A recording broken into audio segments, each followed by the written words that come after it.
جب آپ رمضان کا روزہ چھوڑنے لگیں گے آپ پر خوف طاری ہو جائے گا. اس سے آپ گناہ سے بچ تو جائیں گے, شریعت کے حکم کو پورا تو کر لیں گے, لیکن حکم پورا کرنے میں مزہ بولیں نہیں آئے گا.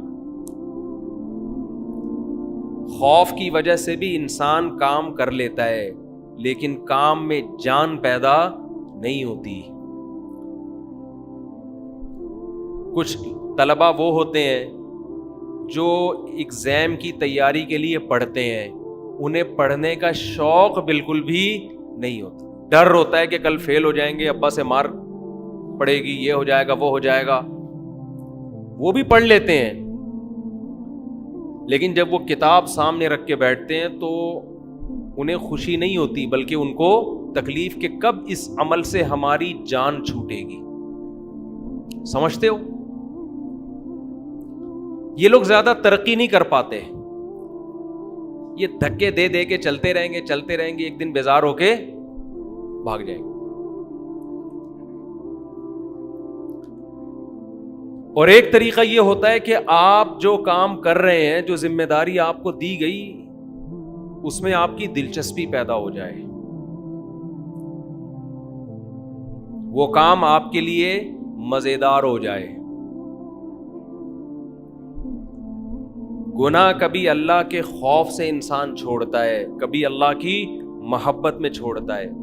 محبت میں جب کام کیا جاتا ہے تو وہ کام مزیدار ہو جاتا ہے, اس میں دل لگتا ہے انسان کا. حضرت جابر بن عبداللہ جو رو رہے ہیں موت کے وقت کہ میں جو گرمیوں میں شدید پیاس برداشت کیا کرتا تھا وہ لذت آج مجھ سے چھوٹ رہی ہے. بتاؤ شدید پیاس لذت کی چیز ہے یا ٹینشن کی چیز ہے؟ ٹینشن کی چیز ہے. لیکن اس ٹینشن کے چھوٹنے پر جابر بن عبداللہ رضی اللہ عنہ کو اس ٹینشن کے چھوٹنے پر ان کو ٹینشن ہو رہی ہے. کیوں؟ جس کے لیے ٹینشن برداشت کر رہے ہیں اس ذات سے محبت ہے. انسان کو جب کسی سے محبت ہوتی ہے تو اس کی نظر میں محبوب کو خوش کرنا دنیا کی سب سے بڑی لذت بن جاتی ہے. تو رمضان کے روزے آپ پہ فرض ہیں, وہ رکھنے ہیں. چاہو ٹینشن سے رکھ لو, چاہو اللہ کی محبت میں رکھ لو. میں پشاور میں تھا, ہمارے ایک دوست پٹھان تھے, بوڑھے. بعض دفعہ لوگ اتنے اخلاص سے بات کہتے ہیں کہ وہ 2-3 گھنٹوں کی تقریر ایک طرف اور 2 جملے ایک طرف, ان 2 جملوں سے ایسی موٹیویشن ملتی ہے کہ 1-2 گھنٹوں کی تقریروں سے وہ موٹیویشن نہیں ملتی. آپ کو پتہ ہے ہم جب کسی محفل میں ہوں اور شادیوں کی بات نہ ہو تو ایسا ہوتا ہے نہیں. اب تک کی رپورٹ کے مطابق اس طرح کبھی میری معلومات کی حد تک ایسا ہوا نہیں. تو وہاں بھی یہی بات موضوع, میں خود نہیں چھیڑ رہا ہوتا تو دوسرے چھیڑ دیتے ہیں. تو پشاور میں ہماری دعوت تھی, وہ بوڑھے پٹھان تھے, بڑا انہوں نے ہمارا اکرام کیا, تھے بھی بڑے مالدار. تو ویسے ہی کسی نے موضوع چھیڑ دیا دوسری شادی کا. تو ہم نے بھی ان بوڑھے جو پٹھان تھے نا, بزرگ ٹائپ کے, ان سے ہم نے کہا کہ چھیڑنے کے لیے کہ آپ بھی کر لیں,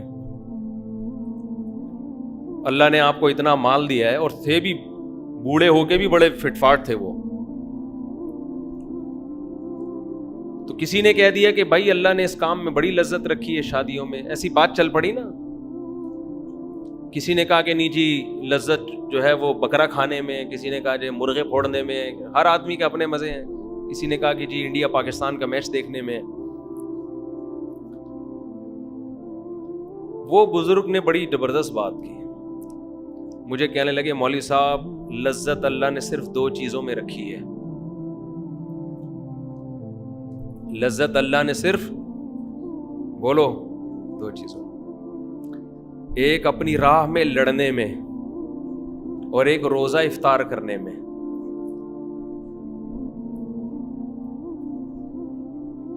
یہ بات انہوں نے ایسے جذبے سے کہی، جو آدمی خود عمل کرتا ہے نا، عمل، اس کی بات میں اللہ نے وزن بہت رکھا ہے۔ شو مارنے کے لیے تو کوئی بھی کچھ بھی کہہ دے، گورنمنٹ کی طرف سے کوئی پابندی نہیں۔ آج کل بڑے بڑے موٹیویشنل اسپیکر پڑے ہوئے ہیں، ایسی ایسی تقریریں کر رہے ہوں گے، آپ کو لگے گا ان سے زیادہ نیک آج تک اس کائنات میں پیدا وہی نہیں۔ لیکن جب آپ ان کے پاس جاؤ تو 5 منٹ بات کرنے کے بھی پیسے مانگتے ہیں وہ۔ ان سے بولو نا کوئی نصیحت کر لو، کہہ رہے 50 روپے یہاں رکھ، پھر نصیحت کروں گا میں تجھے۔ مکمل پروفیشنل بن چکے ہیں، پیسہ، بزنس، خیر خواہی کا جذبہ ہے، اچھے بھی ہیں، اچھے لوگ بھی ہیں۔ تو اس نے جو دل سے یہ بات کہی نا، اس بات کو کہے ہوئے میرا خیال ہے 7-8 مہینے ہو گئے۔ اتنا مزہ آیا اس کے منہ سے یہ 2 جملے سننے میں، اتنا مزہ آیا کہ جب میں یہ بیان کرتا ہوں نا، تو بیان کرتے ہوئے مجھے اپنے جذبات پہ کنٹرول نہیں ہو۔ سوچیں اس نے کتنے اخلاص سے یہ جملہ کہا ہوگا۔ اس کی ساری عمر لڑائی میں گزری ہے، ساری عمر۔ اس نے کہا مزہ اللہ نے کس میں رکھا ہے؟ صرف 2 چیزوں میں، ایک خدا کی راہ میں لڑنے میں، دوسرا روزہ افطار کرنے میں۔ آپ کہہ سکتے ہو کہ روزہ افطار کرنے میں جو لذت ہے وہ کھانے پینے کی لذت ہوگی۔ میرے بھائی، کھانے پینے کی لذت ہر بھوکے کو حاصل ہوتی ہے۔ کھانے پینے کی لذت ہر بھوکے کو، بولو، یہ تو انگریز کو بھی ہوتی ہے، بھوک کے بعد اس کو کھانا ملے گا، اس کو بھی بڑا مزہ آئے گا۔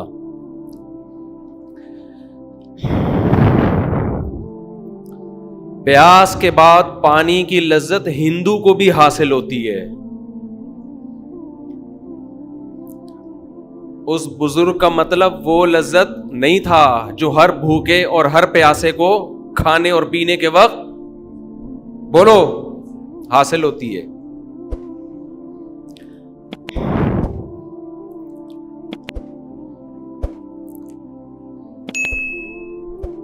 یہ جو روزے دار کو افطاری کے وقت لذت حاصل ہوتی ہے،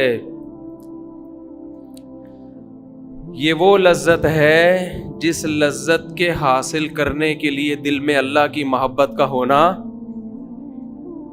بولو، ضروری ہے۔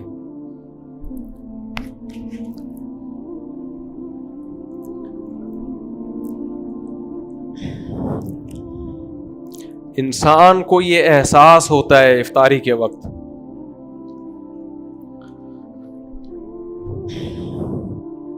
ذرا تھوڑا سا ٹھنڈا پانی دے دیں۔ جب سے یہ 3 شادیاں ہوئی ہیں نا، مجھے بات بات پہ رونا آتا ہے آج۔ جتنی انسان کی شادیوں کی تعداد بڑھتی ہے نا، اس کو بات بات پہ رونا آنا شروع ہو جاتا۔ 4 کے بعد تو ہر بات پہ روتا ہے وہ۔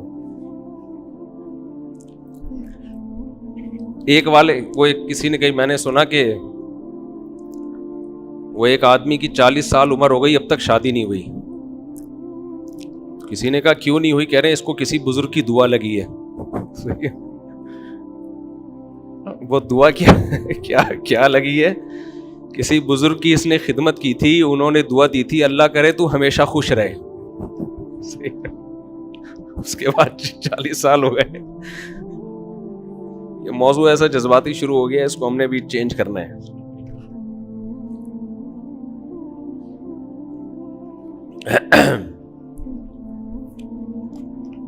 بعض دفعہ مسائل کچھ اور ہوتے ہیں، رو کسی اور بات پہ رہا ہوتا ہے آدمی، سمجھ رہے ہیں نا؟ خیر، کیا بات کر رہا تھا میں؟ تو میں عرض کر رہا تھا کہ جو افطاری کے وقت لذت ہے نا، لذت، یہ بھوک اور پیاس ختم کرنے کی لذت نہیں ہوتی، یہ اس بات کی لذت ہوتی ہے کہ آج ساری دنیا پیدا کرنے والے کو بھول چکی ہے. دنیا میں ہر شخص نے ہر ایک کو یاد رکھا ہے, نہیں یاد رکھا تو کس کو؟ پیدا کرنے والے. تو میں یہ عرض کر رہا تھا کہ ایسے دور میں جب اللہ کو ڈکشنری سے نکال دیا گیا, اللہ کو لغت سے نکال دیا گیا, ایسے موقع پہ کوئی صبح سے لے کے شام تک بھوک اور پیاس کو برداشت کرے, اور ایک دن نہیں, ایک دن, پھر دوسرا دن, پھر تیسرا دن, پھر چوتھا دن, پھر پانچواں دن, پھر چھٹا دن, تو افطار کی لذت میں صرف بھوک ختم کرنے کی لذت نہیں ہے. اصل لذت یہ ہے کہ جس خدا کے لیے صبح سے شام تک قربانی دی, وہ خدا ہماری اس افطاری پر بھی ہم سے خوش ہو رہا ہے.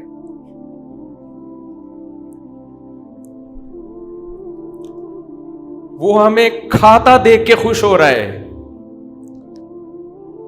تبھی تو ہمارے نبی صلی اللہ علیہ وسلم یہ دعا پڑھتے تھے, کیسی پیاری دعا, ذهب الظما,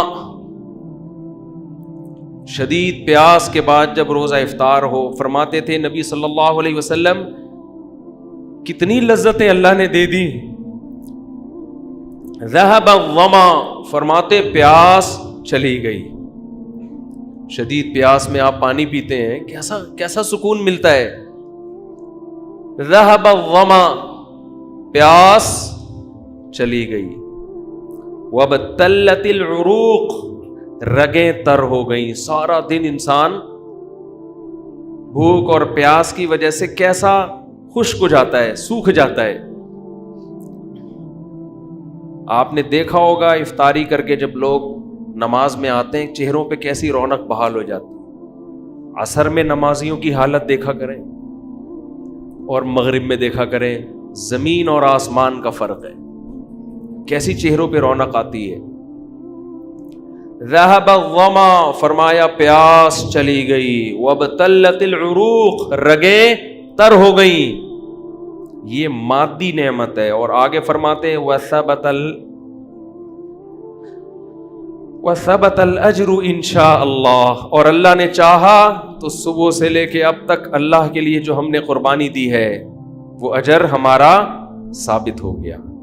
وہ اجر اللہ نے اپنے ہمارے اعمال میں لکھ دیا. مزے ہی مزے, لذتیں ہی لذتیں. ان لذتوں سے ہمارا لبرل طبقہ, دنیا دار طبقہ اور غیر مسلم بولو محروم ہے. یہ لذت اس کو حاصل نہیں ہے. وہ بھی بھوکے رہتے ہیں ڈائٹنگ کرنے کے لیے, کولیسٹرول ختم کرنے کے لیے. ان کو ان کے ٹرینر نے کہا ہوتا ہے کہ ایک ٹائم کے کھانے کا ناغہ کر دو. اس بھوک کے بعد جب وہ کھاتے ہیں ان کو وہ لذت محسوس نہیں ہوتی جو ہمیں افطاری کے وقت محسوس ہوتی ہے. افطاری میں اللہ نے صرف جسم میں سکون نہیں رکھا, بلکہ افطاری کے وقت اللہ نے روح کا سکون رکھا ہے. روح میں یہی لذت اللہ نے سحری میں رکھی ہے. سحری کا وقت ایک ایسا ٹائم ہے جس وقت دنیا کی کوئی قوم نہیں کھاتی. کبھی نہیں دنیا میں سنا ہوگا آپ نے اس ٹائم پہ لوگ کھانا کھا رہے ہو, کبھی سنا ہے بھائی کہ جیپنیز صبح 4 بجے اٹھ کے کھانا کھاتے ہیں؟ کبھی سنا آپ نے؟ اگر سنا ہے تو بول دیں ہاں سنا ہے, نہیں سنا تو تھوڑا گردن ہلا دیں. کبھی سنا آپ نے؟ کھانے کا ٹائم نہیں ہے یہ, کہیں بھی نہیں دنیا میں کھایا جاتا. نہ امریکی کھاتے ہیں, نہ جاپانی کھاتے ہیں, نہ چائنیز کھاتے ہیں, نہ ہندو کھاتے ہیں, نہ سکھ کھاتے ہیں. اللہ کو یہ ادا پسند آتی ہے کہ جہاں لوگوں نے میرا نام لینا چھوڑ دیا, ہر جگہ نفس پرستی. اب تو لوگ حکومت سے مطالبہ بھی صرف مہنگائی, صحت, ان چیزوں کا کرتے ہیں. اسلام کا مطالبہ کرنا بھی چھوڑ دیا. پہلے ہمارے سیاسی لیڈر اسلام کا نام لیتے تھے, مجھے ووٹ دے میں اسلام کو نافذ کروں گا. اب ہمارے سیاسی لیڈروں نے اسلام کا نام لینا چھوڑ دیا. ان کو پتہ ہے اسلام کے نام پہ ووٹ نہیں ملے گا, ووٹ ملے گا مہنگائی کے نام پہ, آزادی کے نام پہ. تو ایسے دور میں جب اللہ کو لوگوں نے اپنی کتابوں سے, اپنی ڈکشنری سے نکال دیا, تو نبی صلی اللہ علیہ وسلم نے فرمایا کہ اللہ اور اس کے فرشتے صبح سحری کھانے والوں کے لیے پر رحمت بھیجتے ہیں. فرشتے رحمت کی دعا کرتے ہیں ان لوگوں کے پر جو صبح اٹھ کے, کیونکہ اللہ کو یہ ادا بھی اپنے بندوں کی پسند آتی ہے کہ دنیا میں کوئی قوم اس ٹائم پہ کھانا نہیں کھاتی اور میرے نیک بندے صبح اٹھ کے کھا رہے ہیں. کیوں؟ کس کا حکم ہے؟ اللہ کا حکم ہے. کلوا واشربوا حتى يتبين لكم الخيط الابيض من الخيط الاسود من الفجر. اللہ نے فرمایا کھاؤ اس وقت تک جب تک سفید دھاگا سیاہ دھاگے سے ممتاز اور جدا نہ ہو جائے, یعنی صبح صادق طلوع نہ ہو جائے. ثم اتموا الصيام الى الليل, پھر غروب آفتاب تک اس روزے کو مکمل کرو. اے اللہ بہت مشکل حکم ہے, پوری روٹین تو نے ہماری چینج کر دی. اللہ نے تسلی دی, ایام معدودات, پورے سال کے لیے نہیں کہہ رہا, گنے چنے دن ہیں, گنے چنے انگلیوں پہ گن سکتے ہو, اس سے زیادہ تمہیں میں مکلف نہیں بنا رہا. ویسے بھی آپ کی جنرل نالج کے لیے پاکستان میں 15 سال سے روزے 29 ہی ہو رہے ہیں. 30 روزے میری اور آپ کی نسلیں نہیں دیکھیں گی, مجھے تو ایسا ہی لگتا ہے.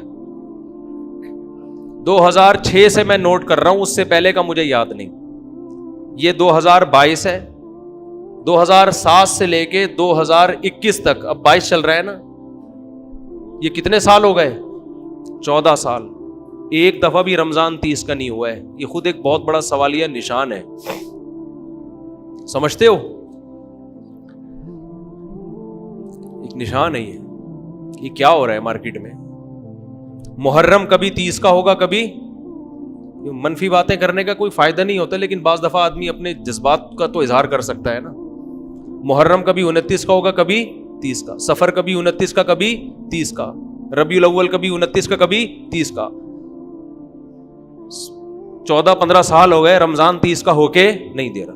ماہر فلکیات بعض دفعہ کہہ دیتے ہیں کہ ناممکن ہے کہ 29 ہو, ناممکن ہے کہ 29 کو چاند نظر آئے, پھر بھی 29 ہی کا ہوتا ہے. الحمدللہ یہ ایک نشان ہے سوالیہ ہلال کمیٹی پر, سمجھ رہے ہو؟ بہت بڑا سوال ہے یہ کہ مارکیٹ میں ہو کیا رہا ہے. تو میں ایک پروگرام ریکارڈ کروانا تھا میں نے 30 نا, تو میں 29 کے بعد میں نے کہا بس وہ پورے رمضان چلے گا نا, تو انہوں نے کہا 30 اگر 30 ہو گئے. میں نے کہا کسی کا باپ بھی پاکستان میں 30 روزے نہیں کر سکتا, تو 29 ہی ہوں گے. معذرت کے ساتھ ایسی گندی گندی باتیں بھی بعض دفعہ انسان کر لیتا ہے, لیکن یہ ہے ایک بڑا مسئلہ ہے یہ. تو لیکن بہرحال جو کمیٹی کا اعلان ہو آپ نے فالو اسی کو کرنا ہے. ایسا نہ ہو کہ سب عید منا رہے ہوں اور آپ روزہ رکھ کے بیٹھے ہوئے ہوں.